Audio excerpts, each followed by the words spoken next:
Bonjour et bienvenue dans le cœur du droit. Aujourd'hui, nous allons aborder la question de la naturalisation en France. Mais tout d'abord, c'est pour qui la naturalisation? Alors, elle concerne ceux qui ne peuvent pas obtenir la nationalité française d'une autre manière. Par exemple, si vous êtes marié avec un Français ou une Française, vous pouvez devenir français, mais par déclaration et sous certaines conditions.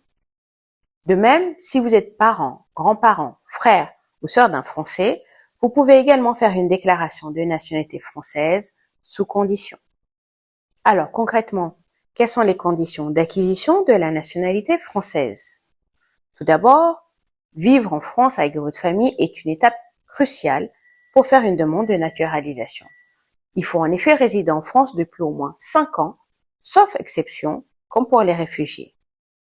Par ailleurs, assurez-vous d'avoir un titre de séjour en cours de validité, sauf si vous êtes ressortissant européen, vous n'en avez pas besoin.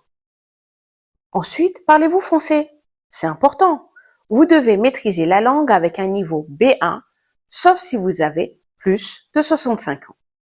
Vous devez aussi prouver votre intégration en France en ayant des connaissances sur l'histoire du pays, les droits et devoirs du citoyen, ainsi que les valeurs de la République. Liberté, égalité, fraternité. Enfin, soyez préparés à ce que votre comportement et votre casier judiciaire soient passés au crible. Pas d'acte contraire à l'ordre public, ni d'amende non payée. Alors, vous pensez remplir les conditions pour devenir français? Si oui, n'hésitez pas à consulter un avocat spécialisé pour vous guider dans cette démarche. C'est tout pour aujourd'hui dans le cœur du droit. Restez connectés pour plus de conseils juridiques essentiels. À bientôt!